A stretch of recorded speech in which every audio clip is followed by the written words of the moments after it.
জুলাই আন্দোলনের পরপরই সরকার পতনের পরপরই বেশ কিছু ইনসিডেন্ট ঘটতে আমরা দেখেছি, বিশেষ করে দেশের বাইরে বিদেশের মাটিতে ডিম কাণ্ড দেখেছি, তাড়াতাড়ি লাঞ্ছিত করা বহু ঘটনা দেখেছি। এমনকি আসিফ নজরুল তিনি বিদেশে খুবই বাজে সিচুয়েশন মোকাবেলা করেছেন, সেই ব্যাপার দেখেছি। ডক্টর ইউনূস পর্যন্ত রক্ষা পাননি, ডক্টর ইউনূসের meticulous press secretary Shafiqul Alam তিনি রক্ষা পাননি, উপদেষ্টা মাহফুজ আলম তিনি রক্ষা পাননি, এমপি হওয়ার পরে হাসনাত আবদুল্লাহ তিনি রক্ষা পাননি। ব্যাপারগুলো আমরা দেখেছি। ডক্টর ইউনূসের সঙ্গে সফরে গিয়ে আক্তার তাসনিম যারা তাদের উপরে ডিম নিক্ষেপ করা হয়েছে, এই ব্যাপারগুলো আমরা দেখেছি এবং বারবার এই ঘটনাগুলো ঘটছে। এবার আমরা দেখলাম যে জুলাই আন্দোলনের মানে দেশের বাইরে থেকে হলেও জুলাই আন্দোলনের অন্যতম একটা শক্তি জুলাই যোদ্ধা বনি আমিন, কন্টেন্ট ক্রিয়েটার বনি আমিন, তাকে ইতালির রাস্তায় মারধর করা হলো এবং এটা কারা করলেন সেটা নিয়ে ধোঁয়াশা থাকলেও আমার মনে হয় যে খুব একটা ধোঁয়াশা থাকার কথা নয়।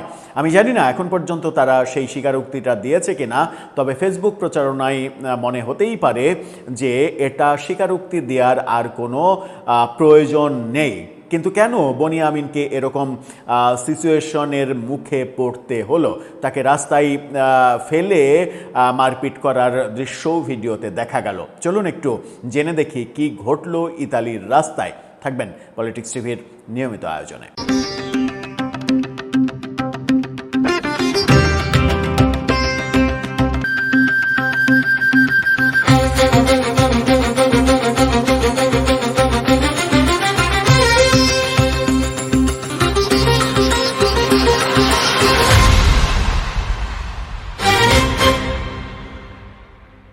দর্শক, বলছিলাম কেন কন্টেন্ট ক্রিয়েটর বনি আমিন, যিনি একেবারে মানে পুরোদস্তুর আওয়ামী লীগের বিরোধী অ্যাক্টিভিস্ট, সেই কারণে আওয়ামী লীগ ছাত্রলীগের নেতাকর্মীরা তার উপরে ক্ষেপে থাকতেই পারেন। সেরকম ঘটনাই ঘটলো কিনা একটা ভিডিও ছড়িয়ে পড়েছে, সেই ভিডিও আমরা দেখেছি। কালবেলার এই শিরোনামটা দেখে নিন, সেখানে বলা হচ্ছে কন্টেন্ট ক্রিয়েটর বনি আমিনের উপরে হামলা।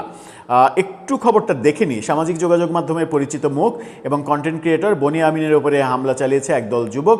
অতর্কিত হামলা এবং শারীরিকভাবে লাঞ্ছনার একটি ভিডিও ছড়িয়ে পড়ার পর নেটিজেনদের মধ্যে ব্যাপক তোলপাড় শুরু হয়। আপনারা এই ভিডিওটা একটু দেখুন, আমরা সাউন্ড ছাড়া ভিডিওটা একটু দেখাতে চাই। সেখানে মানে ধরাধরি এবং প্রচণ্ড গালাগালি, তারপরে হচ্ছে যে একসময় তাকে রাস্তায় ফেলে দেওয়া হলো, রাস্তায় ফেলে দিয়ে তাকে লাথি ঘুষি মারা হলো, এই ব্যাপারগুলো আমরা দেখেছি।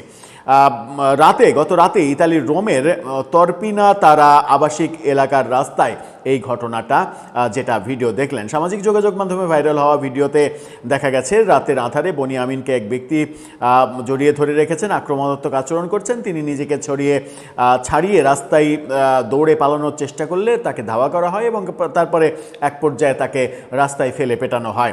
ভিডিওর কথোপকথনে আক্রমণকারীদের স্পষ্টভাবে বাংলায় চিৎকার করে গালাগালি করতে শোনা গেছে। তাদের উচ্চারণে বাংলাদেশি আঞ্চলিক ভাষার টোন এবং ওই যে গালাগালি যেগুলো আছে, খ দিয়ে গালাগালি, এই ব্যাপারগুলো রয়েছে। হামলাকারীরা বনি আমিনকে মৌলবাদী বলে সম্বোধন করছিল, অর্থাৎ এই মৌলবাদী শক্তির একটা বড় জায়গা বনি আমিনের অ্যাক্টিভিজম, এটা তারা বলছিল বারবার এবং মানে একজন আরেকজনকে বলছিল ধর তাকে ধর, মার, এই ব্যাপারগুলো করছিল। ইতালির রোমে ঘটেছে বলে জানা গেলেও হামলার সুনির্দিষ্ট কারণ এবং হামলাকারীদের পরিচয় এখনও নিশ্চিত হওয়া যায়নি। সামাজিক যোগাযোগ মাধ্যমে বিভিন্ন সূত্রের দাবি, ঘটনার সময় বনি আমিন মদ্যপ অবস্থায় ছিলেন কিনা বা রাজনৈতিক কোনো মতভিন্নতার জেরে এই ঘটনার সূত্রপাত কিনা বিষয়টি জানার চেষ্টা চলছে। বাংলাদেশি বংশোদ্ভূত বনি আমিন অস্ট্রেলিয়ার নাগরিক। নোয়াখালীর হাতিয়া দ্বীপে জন্ম নেওয়া এই ব্যক্তি 80টিরও বেশি দেশ বেড়ানোর অভিজ্ঞতা রয়েছে। ফেসবুকে নিয়মিত মানে কন্টেন্ট শেয়ার করেন, ভ্রমণের পাশাপাশি সমসাময়িক সামাজিক ও রাজনৈতিক বিষয়ে মতামত দেন। বিদেশে একজন কন্টেন্ট ক্রিয়েটরের উপরে এমন সহিংস হামলার ভিডিও ছড়িয়ে পড়ার পর প্রবাসী বাংলাদেশি কমিউনিটি এবং সামাজিক যোগাযোগ মাধ্যমের ব্যবহারকারীদের মধ্যে তীব্র মানে প্রতিক্রিয়া দেখা গেছে। এখন বিষয় হচ্ছে যে যাকে মৌলবাদী আখ্যা দিয়ে মানে আক্রমণ করা হচ্ছে, সেই আক্রমণ যে মানে মৌলবাদীর এগেনেস্ট শক্তি করেছে এটাই স্বাভাবিক। এবং বনি আমিন জুলাই আন্দোলনের প্রেক্ষাপট থেকে শুরু করে পরবর্তীতে মানে অ্যাক্টিভিজমের পাশাপাশি উস্কানিমূলক অনেক কথা বলেছেন এটা করলে এই করব, ওটা করলে ওই করব, মানে আওয়ামী লীগের বিরুদ্ধে এত বেশি অ্যাক্টিভিজম করেছেন এবং উস্কানিমূলক বক্তব্য দিয়েছেন, তাতে এই ঘটনা আওয়ামী লীগ ছাত্রলীগের নেতাকর্মীরাই করতে পারে বলে ব্যক্তিগতভাবে আমার মনে হয়েছে ভিডিওটা দেখে। অন্য কারো এটা করার কথা নয়। বনিয়ামিনকে যেভাবে তার অ্যাক্টিভিজম যেভাবে মানে চোখে পড়ে, যদিও আমি তার ফলোয়ার না, কিন্তু সেগুলো তো এমনি অটোমেটিকলি চোখে পড়ে। সেই চোখে যেগুলো পড়ে তাতে মনে হয়েছে যে তার কর্মকাণ্ডে আওয়ামী লীগ ছাত্রলীগ অনেক বেশি ক্ষেপে থাকতে পারে এবং রোমের রাস্তায় তাকে হয়তো পেয়েছে, হতে পারে মদ্যপ থাকতে পারে, সেটা আলাদা ব্যাপার, সেটা তার ব্যক্তিগত ব্যাপার।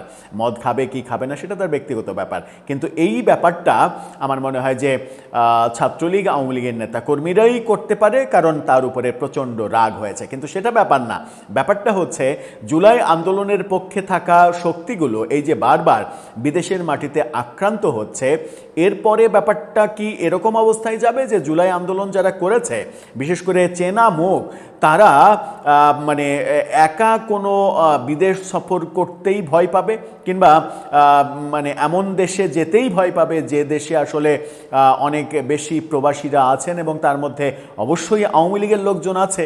এই ঘটনাগুলো, অনেকগুলো ঘটনা আমেরিকায়, ইংল্যান্ডে, ফ্রান্সে সহ বিভিন্ন দেশে, এবার ইতালিতে হলো, বিভিন্ন দেশে যে এই একের পর এক ঘটনাগুলো ঘটছে, এই ঘটনাগুলো কিন্তু খুব একটা ভালো ইঙ্গিত দিচ্ছে না জুলাই যোদ্ধাদের জন্য। অন্তত তাদের নিরাপত্তা বিদেশে যে বিঘ্নিত হতে পারে, এটা আমরা বেশ কয়েকবার ধারাবাহিকভাবে দেখছি।